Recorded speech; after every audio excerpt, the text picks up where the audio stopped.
Introductions, the calling. You were led here not by accident, not by coincidence. You were called here because you are ready to be awakened. This is not just a book, this is a spiritual transmission. This is not just a story, this is a sacred blueprint. This is not just about my healing, this is about your own becoming. Every scar, every loss, every breakthrough was designed to lead you back to yourself, to strip away the falsehood, to burn through the ego, to awaken the soul beneath the pain. This book is not about helping you find yourself because you are not lost. This book is about helping you remember. Remember who you are. Remember why you came here. Remember the light that was placed within you, because the world has tried to convince you that you are broken. But the truth is, you are whole. You have always been whole, and now you will remember.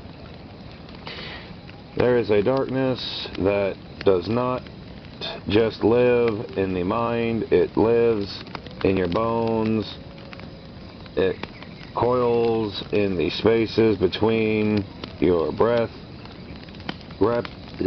gripping your ribs like a cage. It seeps into the hollow places, the ones you stopped paying attention to long ago, and makes a home there. It whispers when you are alone.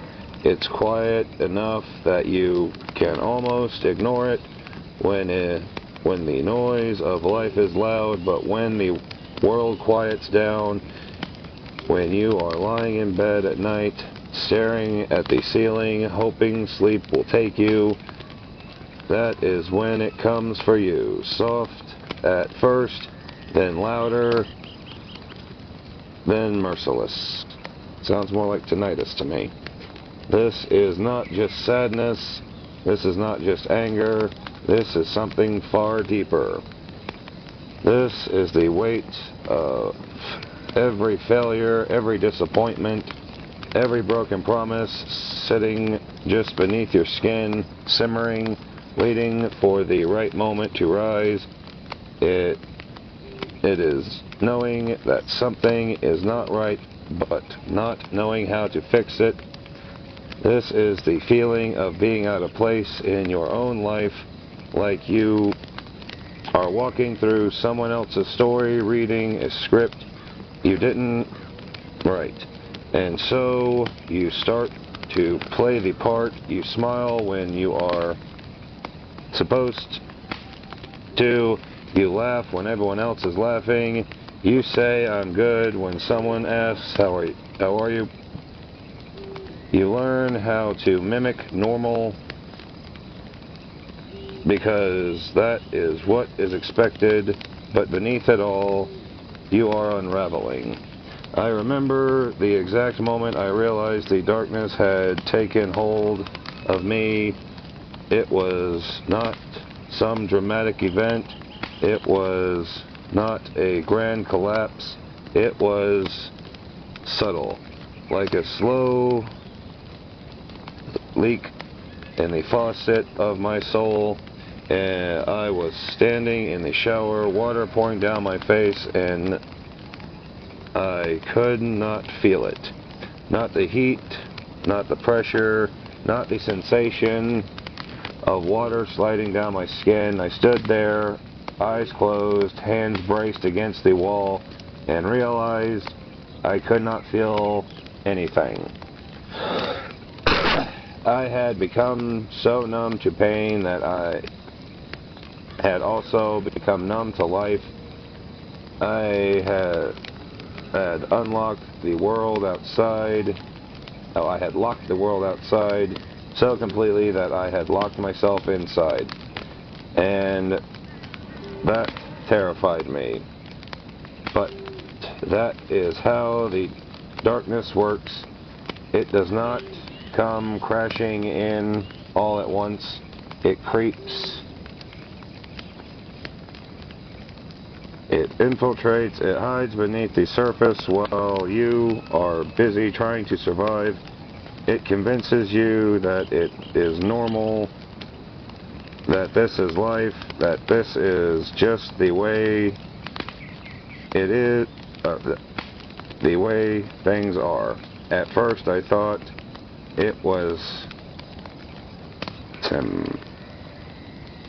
temporary, like a bad season, but weeks turned into months, months turned into years, and soon I could not remember what it felt like to be light anymore. I carried it everywhere. It was in my body, the tension in my shoulders, the tightness in my chest, the dull ache in my back that never fully went away. It was in my sleep, the tossing, the turning, the endless racing thoughts that chased me through the night.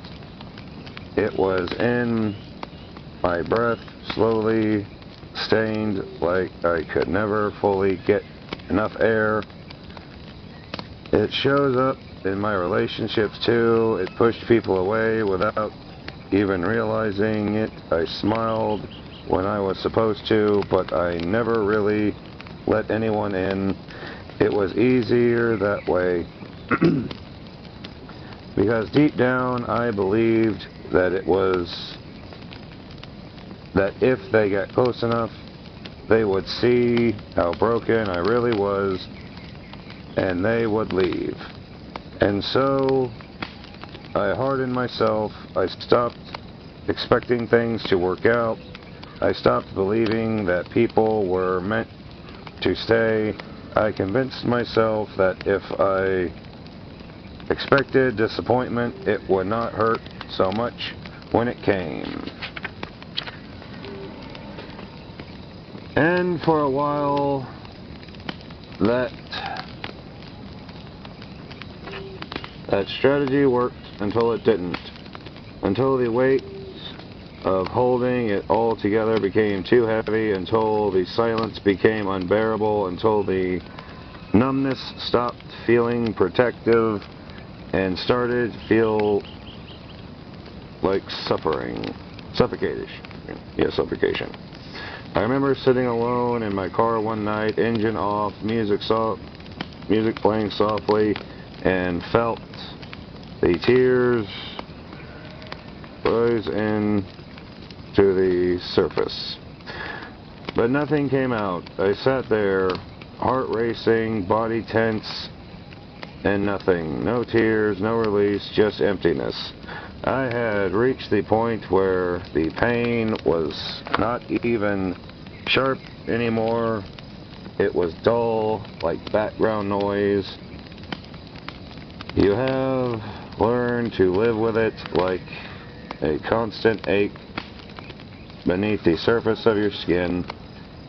And the scariest part was I didn't even care anymore. I could feel myself slipping, like I was slowly backing away from life, not interested intentionally, not dramatically, but piece by piece, day by day, until the idea of disappearing completely didn't scare me anymore. And that is the dangerous part of depression. Not when it hurts, but when you stop feeling anything at all. Try being bipolar. I was not alive anymore. I was existing, going through the motions, smiling when I was supposed to smile. Showing up when I had to, but internally I was gone. And so I stood there in silence, in the emptiness, with the chilling water running down my back, and I whispered, "Help me."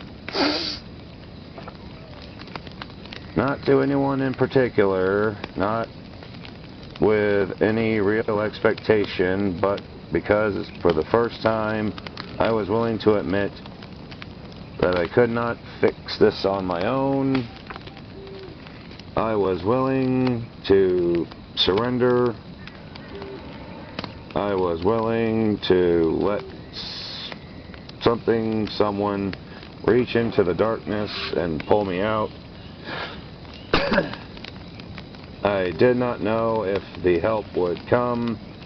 I did not know if it was if I deserved it, but I knew this. I was not going to survive much longer without it. I could not keep living this way. I did not even know what healing would look like, but I knew I couldn't stay here in this quiet death, in this empty existence, in this place where nothing hurts because nothing was alive anymore.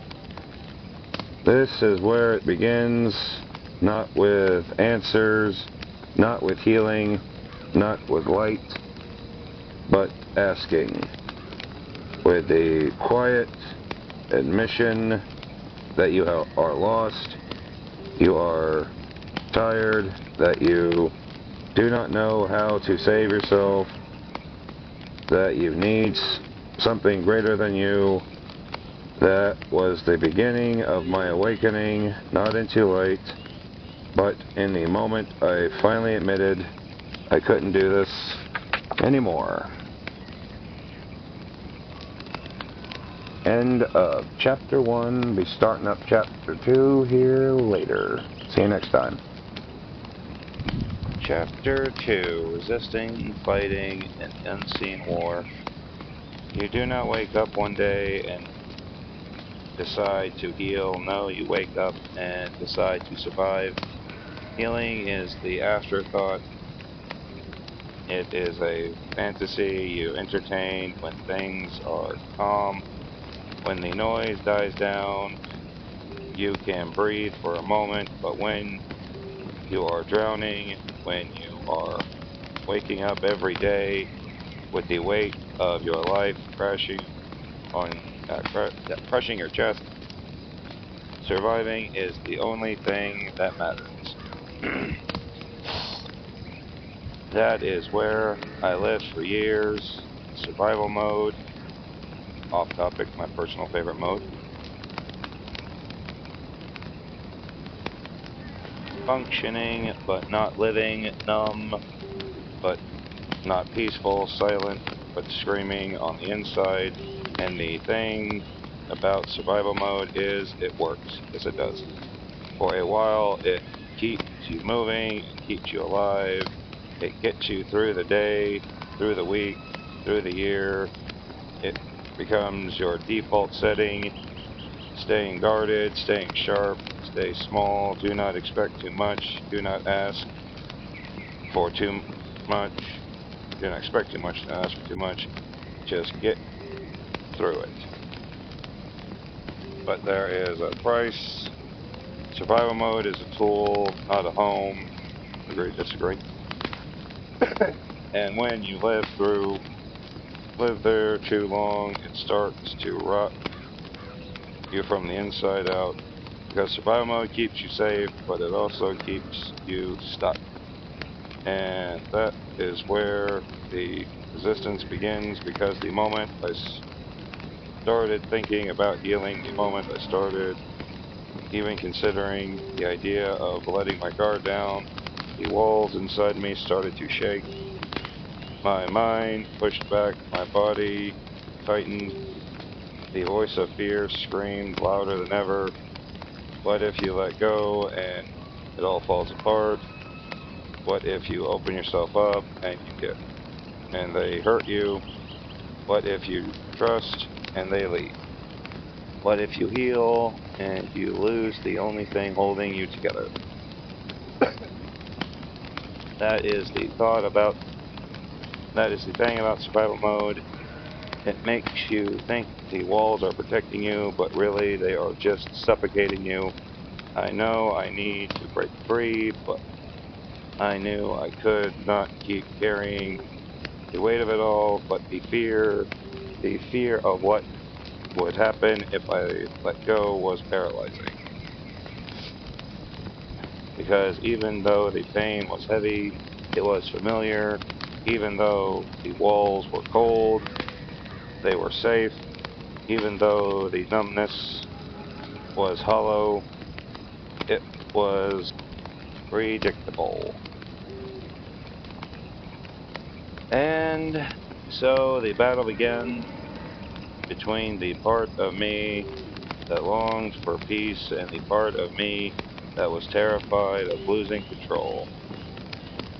I would sit in silence, just breathing, trying to soften, and my mind would inevitably tighten the grip. You're not ready. It's too soon. They'll see you're weak. You can't afford to fall apart right now. My body was caught in the middle, my breathing shallow, my muscles tense, my heart racing even when I was doing nothing. The fear was not logical. It was even conscience. It was primal. It was the nervous system gripping on for dear life because it had learned the world was dangerous. It had learned that vulnerability leads to pain. It had learned that people leave. It had learned that love is conditional. So it fought back hard. Every time I tried to soften, my mind would tighten. Every time I tried to trust, my chest would my chest would constrict. Every time I tried to open, my body would flinch, waiting for the hit that always seemed to come. And here is the truth. I was addicted to my own pain, not because I wanted to suffer, but because the pain was predictable. It was easier to accept rejection than to hope for love. It was easier to assume things would not work out rather than to risk being disappointed. It was easier to stay safeguarded than to face the possibility of being seen and rejected. So I stayed small, stayed guard, and I convinced myself that it was strength when really it was fear. And the worst part, I started sabotaging myself because when you believe that happiness is not meant for you, you will unconsciously destroy it because it has the chance to disappear. I pushed people away. I did not answer messages. I let connections fade. I overthought every conversation. I assumed people were lying when they said they cared. I found excuse to stay isolated because if I stayed alone, no one could hurt me. The walls kept me safe, but they also kept me alone. And the voice in my head was relentless. Do not trust them. Do not get close. You're better off alone.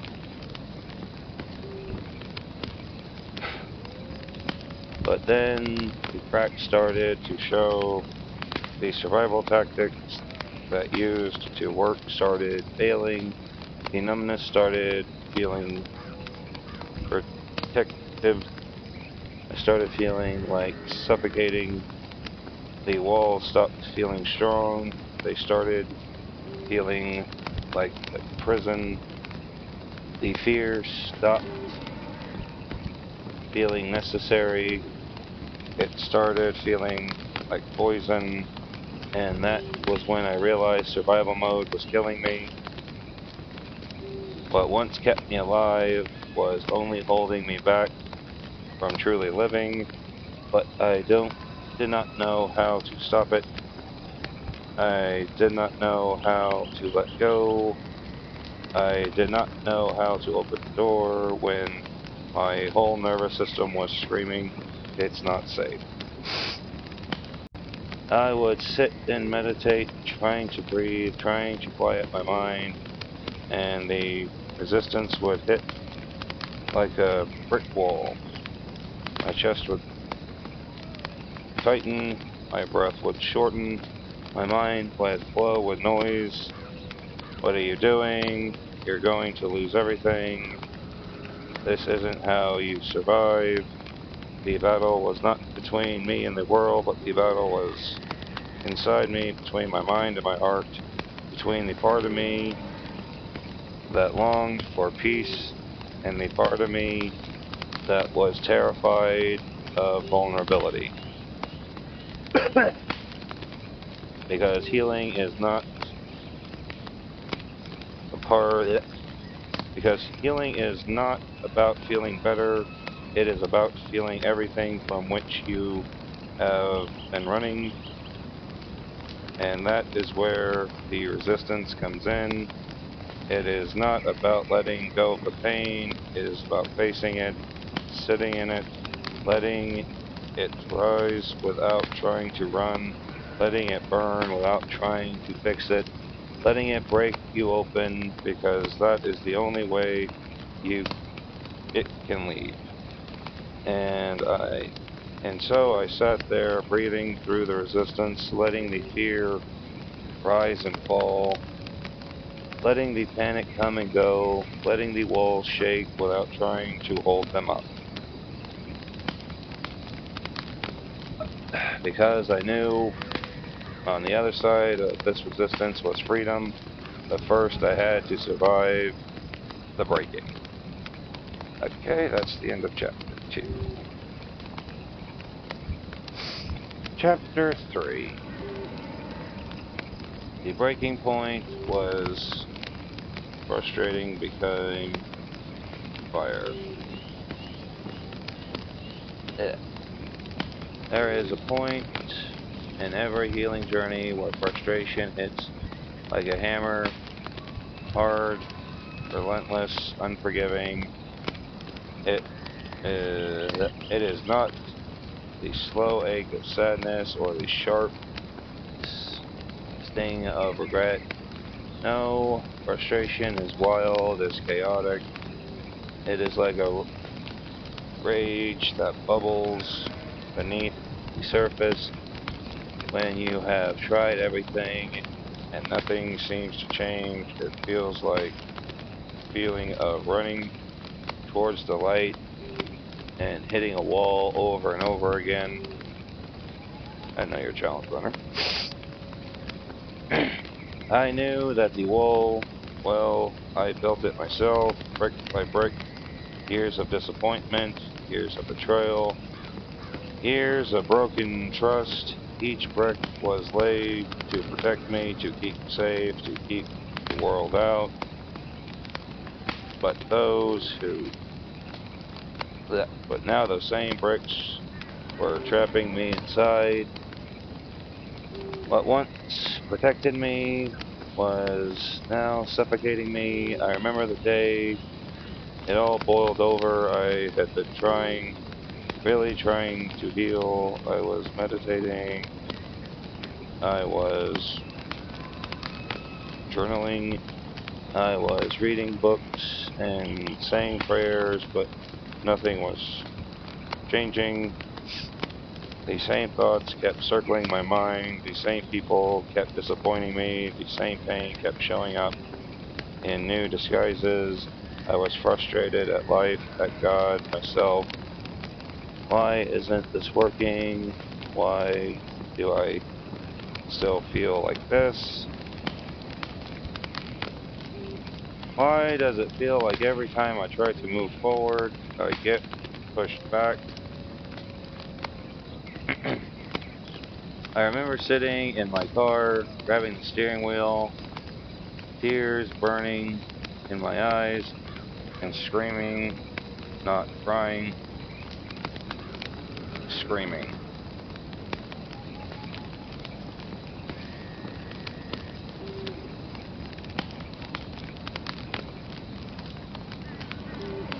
From the depths of my soul, from every part of me that was exhausted from fighting, from the part of me that was tired of surviving enough, I slammed my fist against the dashboard. The rage poured out of me, hot, violent, desperate.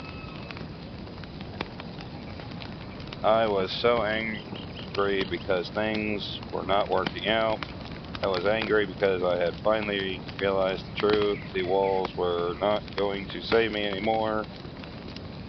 The coping mechanisms that survival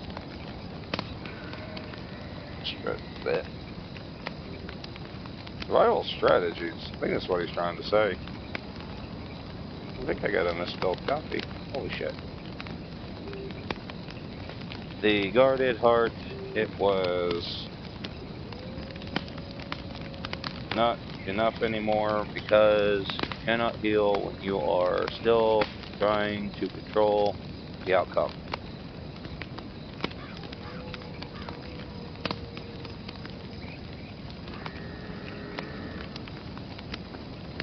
You cannot heal when you are still trying to stay safe. You cannot heal when you are protecting the very thing that is breaking you. And the truth is, I was not frustrated because nothing was working. I was frustrated because deep down I knew why. I was still trying to hold on to the pain, to the trauma, to the story I had been telling myself for years that life is hard, that people leave, love is dangerous, truth is weakness. I wanted to heal, but I did not want to release control. I wanted to feel whole, but I did not want to face what I would have to let go of to get there.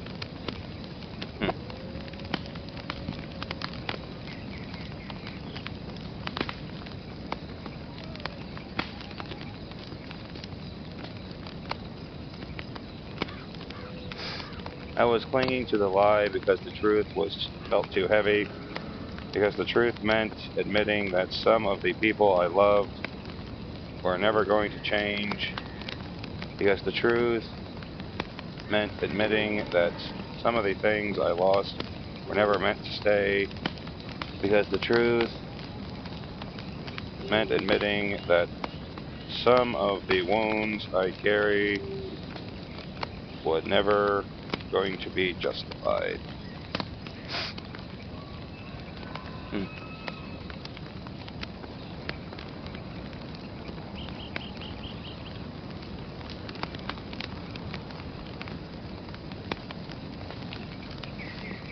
And that is the breaking point. When the despair of truth becomes stronger than the comfort of the lie, frustration is not just anger, it is clarity trying to cut through the fog. It is the soul saying, this is not who you are, this is not your truth, you've outgrown this story. But here is the thing about clarity, it burns. See a doctor, folks.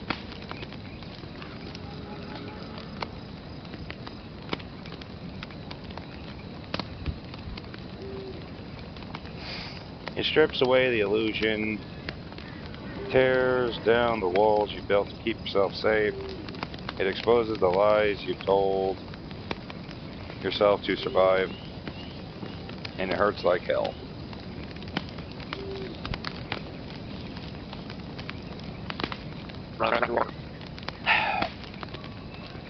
I remember sitting in the car, heart pounding, hands shaking, breathing uneven.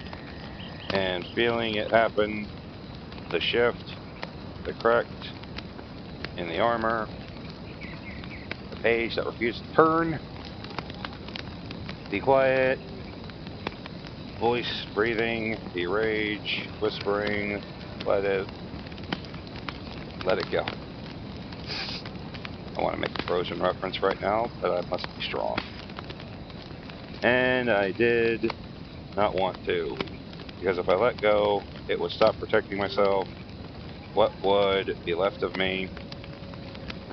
What if I was wrong? What if the world really was as dangerous as I believed? What if I open and get hurt even more? My ego screamed, stay guarded, stay small, this is how you survive. But my soul whispered, this is how you live. And that is the war between the mind and the heart, between the ego and the soul, between the old story and the truth. Frustration is the moment your mind loses control. It is the moment your ego realizes they cannot keep you trapped anymore. It is the moment your heart starts to rise, but the mind does not go down quietly. It fights back, it tightens its grip, it throws every painful memory at you. It reminds you of every time you trusted someone and got hurt. It tries to convince you that the walls are safe when they are really a cage. And so I sat there, breathing through the noise, feeling the fire inside my chest. Let the frustration boil over. Let it burn through the fear, because frustration is not the enemy. It is the signal. It is the soul saying, you are ready now. You've overgrown the pain. Let it burn. And so I screamed and cried, and I punched the steering wheel, and I let it rise, the rage, the sorrow, the fear. I let it all come to the surface, because finally I understood this was not weakness, this was strength. Letting it break me was not defeat, it was the beginning of freedom, because the only way out was through. The only way to heal is to let the old version of you die. So I sat there, heart racing, face still wet with tears, and whispered, okay, I was ready to let it burn. That's the end of chapter 3. We're going to be starting up chapter 4 next. Chapter 4, The War Within. The anger turns inward. It is one thing to feel pain. It is another thing to feel yourself breaking. That is where I was, standing in the ruins of everything I once believed, everything I thought was real, everything I thought defined me, watching it burn. And the worst part, I was the one holding the match, because I knew deep down that it had to burn. The walls, the walls I built to keep me safe were now the same walls keeping me trapped. The story I told myself to survive was now the story keeping me broken. The identity I constructed from years of pain, disappointment was now suffocating me. And that is the terrifying thing about healing. It does not just fix you, it destroys you first. You do not get to heal and stay the same. You do not get to rise and hold on to the old story. You do not get to carry the truth and the lies at the same time. Something must die, and most of the time it's the version of you that learned how to survive. I remember the moment I started to collapse. I had just come through the rage, the screaming, the crying, the raw frustration, trying to heal, and now getting nowhere. I thought the release would fix me. I thought the breakdown would come after the storm. The breakthrough would come after the storm. But instead of peace, there was emptiness, cold, still, unforgiving emptiness. The rage was gone, but nothing came to replace it. It was like standing in the aftermath of a war, looking around at the wreckage and realizing there's nothing left. The mind hates that feeling, the ego hates that feeling, because the mind's job is to define you, to categorize you, to label you, to make sense of chaos. But when the structure you've built collapses, when the beliefs that held you together fall apart, the mind panics and reaches for the old story. It tries to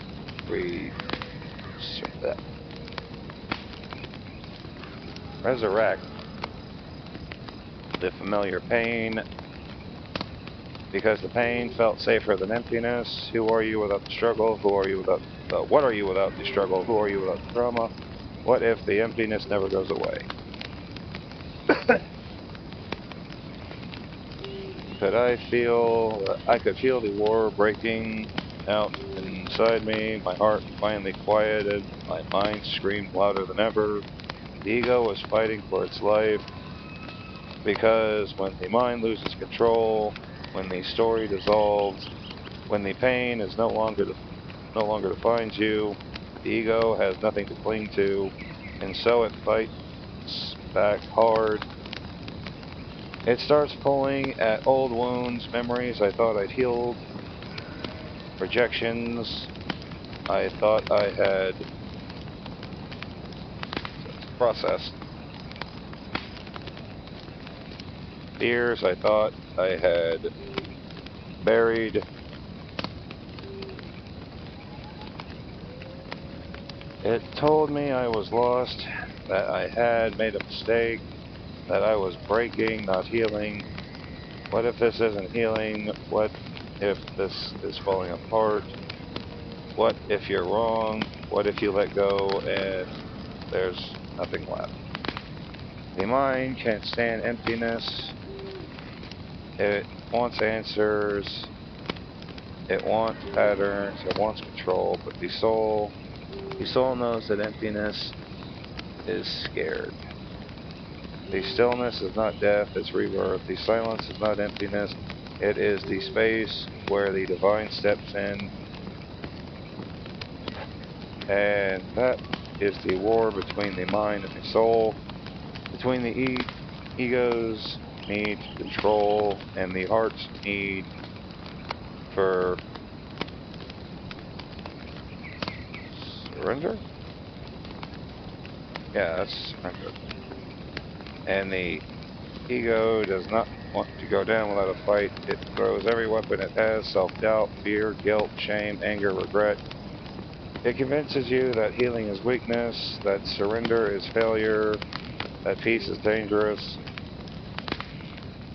And for a while I believed it.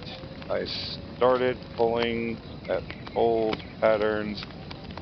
I reached for people I knew were wrong for me, because chaos felt safer than stillness. I created problems when there were none, because pain felt more familiar than peace.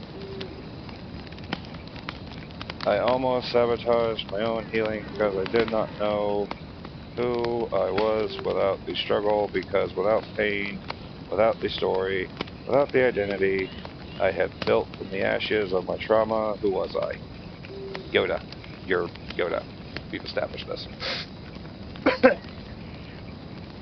And that is where the fear lives, not in pain, but the space beneath it. In the emptiness left when the old story dies and the new self has yet to rise. That is why people stay in toxic patterns. That is why people sabotage themselves. That is why people cling to suffering, because emptiness that follows is terrifying, because when pain is gone, you must face yourself. No distractions, no excuses, no victim story, just you. I sat there in the wreckage, in the coldness, cold emptiness, with my heart pounding and my mind screaming, and I decided I was not going back, not this time. I was not going to let my ego win. I was not going to crawl back into survival mode.